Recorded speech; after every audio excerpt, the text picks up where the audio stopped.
Hind students, PC study point में आपका एक बार फिर से बहुत स्वागत है। आज का वीडियो इंटरेस्टिंग होने के साथ साथ काफ़ी नॉलेज भरा भी है। बारिश किस प्रकार होती है? दो तरीके से बारिश होती है, एक तो प्राकृतिक रूप से और एक कृत्रिम रूप से। तो हम यहाँ पे चर्चा करने वाले कृत्रिम बारिश कैसे होती है, क्लाउड सीडिंग क्या है, बादलों का बीजारोपण, मेघ बीजारोपण क्या होता है, बारिश की भी चोरी हो सकती है ये भी हम जानेंगे। और अमेरिका ने किस देश पर युद्ध में कृत्रिम बारिश का उपयोग किया था, तो ये सब बातें हम जानेंगे। काफ़ी जानकारी भरा आज का ये वीडियो होने वाला है। अच्छा लगे तो लाइक और शेयर ज़रूर आप इसको कीजिएगा। तो पहले हम बात करते हैं बादल कैसे बनते हैं। ये हमने लास्ट वीडियो में भी डिस्कस किया था, इस वीडियो में थोड़ा सा हम डिस्कस करते हैं। तो जनरली होता क्या है, गर्म हवा गर्मियों में क्या होती है, जो ग्राउंड के पास, धरातल के पास जो हवा होती है वो गर्म हो जाती है और गर्म होने के कारण वो हवा ऊपर उठने लगती है। तो इस तरीके से ये हवा ऊपर उठती है और जैसे जैसे धरती से ऊपर यानी वायुमंडल में जैसे जैसे ऊपर जाती है तो हवा में मौजूद वाष्प के कण पास पास आने लग जाते हैं और छोटी छोटी बूंदों का रूप ले लेते हैं। ये बूंदें और ऊपर जाकर क्या बन जाती है, बादल बन जाती है। इस प्रक्रिया को संघनन, कंडेंसेशन बोलते हैं, जब पास पास आके ये बादल बना लेते हैं। इसी तरीके से यहाँ पर ये बहुत सारे बादलों का निर्माण होने लगता है। अब जो ये बादल जो होते हैं वो पानी के छोटे छोटे कणों से मिलकर बने होते हैं, ये बात हमने जान ली। अब कम भार की वजह से खुद ही पानी के रूप में ये बरसने के रूप में सक्षम नहीं होते हैं। कभी कभी किसी खास परिस्थितियों में जब ये कण बहुत ज़्यादा मोटे हो जाते हैं तो साइंस के विद्यार्थियों को पता होगा, वहाँ पे गुरुत्वीय त्वरण के कारण, ग्रेविटी के कारण यानी गुरुत्वाकर्षण बल के कारण, ग्रेविटी के कारण धरती पर बारिश के रूप में ये गिरने लगते हैं। तो जिसको हम क्या बोल देते हैं, बारिश बोल देते हैं। अब कृत्रिम बारिश जो है उसके 3 चरण होते हैं, यानी 3 स्टेप्स में ये कृत्रिम बारिश जो है वो होती है। तो पहला स्टेप क्या है, आपको फोटो में दिख रहा है। पहले स्टेप में हम बादल बनाएंगे।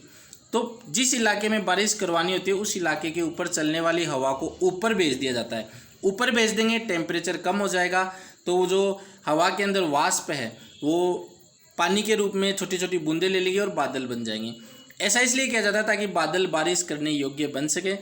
अब ये जो हवा ऊपर भेजी जाती है इसके लिए कुछ एक रसायनों का प्रयोग किया जाता है जो कि जल वाष्प को सोख लेने के बाद संघनन की प्रक्रिया शुरू हो जाती है। संघनन की प्रक्रिया क्या है वो मैंने अभी बता दिया है। तो ये है। अब कौन कौन से रसायन यूज होते हैं, तो कैल्शियम क्लोराइड, नमक, calcium carbide, urea, calcium oxide और अमोनियम नाइट्रेट, ये सारे रसायन यूज होते हैं। तो ये पहला स्टेप है जिसके अंदर हवा को ऊपर भेजकर बादल बनाए जाते हैं। सेकेंड स्टेप में क्या होता है, जो बादल बने इसको बिल्डिंग स्टेज भी कहते हैं।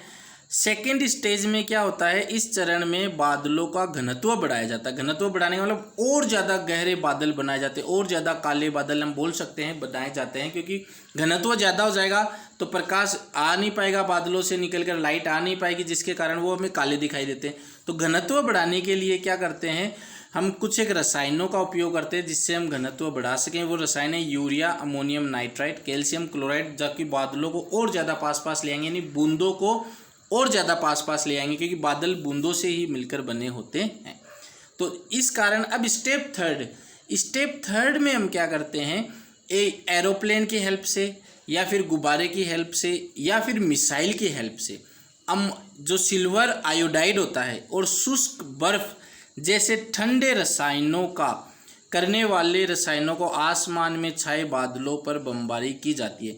और देखो, ठंडे करने वाले रसायन, और चीज़ ठंडी हो जाती है तो और पास पास हो जाते हैं, और पास पास हो जाते हैं तो बारिश की बूंदें मोटी हो जाती है। तो सिल्वर आयोडाइड या शुष्क बर्फ जैसे ठंडा करने वाले रसायनों का आसमान में छाए बादलों में बर्फबारी की जाती है, जिससे क्या होता है, बादलों का घनत्व और बढ़ जाता है। ठंडी चीज़ क्या होती है, हम भी सिकुड़ जाते हैं तो वो भी सिकुड़ के पास आ जाते हैं ठंडे होने के कारण, और वो बर्फ़ के क्रिस्टल के रूप में बदल जाते हैं, जिसके बाद बादल में छुपे पानी के कारण बिखरने लगते हैं और गुरुत्व बल के कारण धरती पर गिरते हैं, जिसे हम बारिश कहते हैं।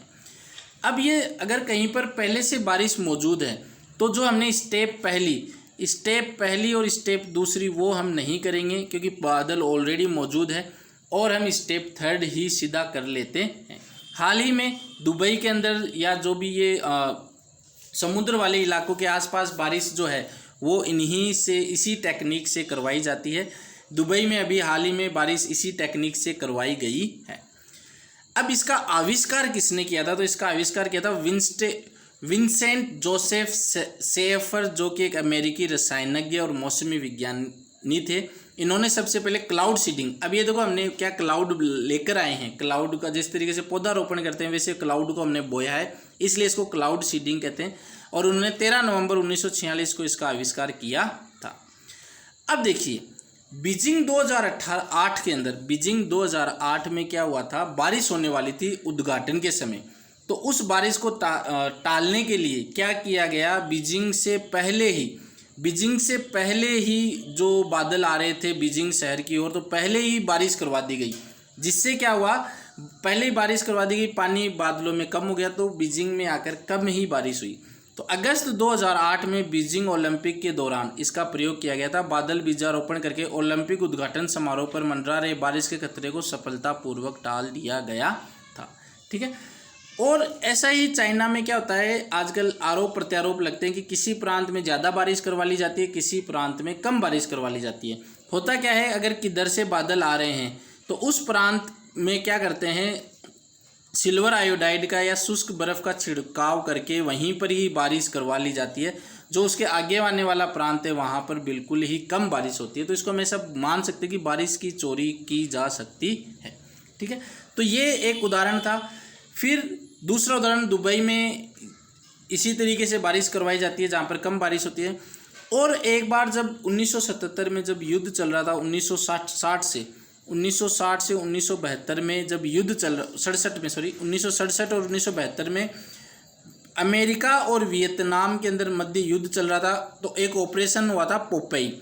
इसमें क्या किया गया था, संयुक्त राज्य अमेरिका ने वियतनाम में मानसून के मौसम का विस्तार करने के लिए, यानी मानसून का मौसम बढ़ा दिया, और उससे क्या हुआ, वहाँ पर बहुत ज़्यादा बारिश हुई। इससे उन सड़कों और नदियों में पानी भर गया जिनका दुश्मन सेना जो है वो सामान लाने ले जाने में इस्तेमाल करती थी।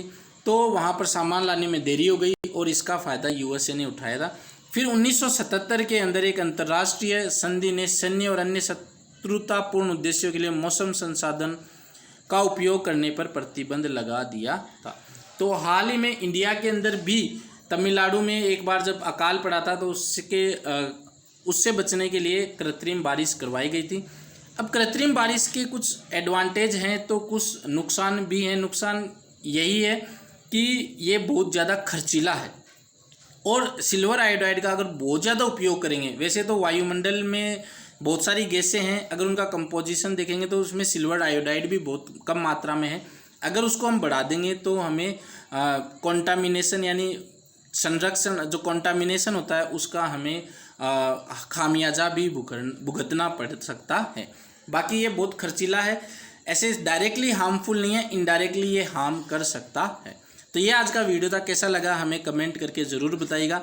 और कोई आपका टॉपिक हो तो वो भी कमेंट करके बताइएगा, ताकि हम यहाँ पर वो चीज़ें भी जान सकें कि हम जो साइंस पढ़ते हैं वो अप्लाई कहाँ पर होती है। तो मिलते हैं नेक्स्ट वीडियो में, तब तक के लिए जय हिंद।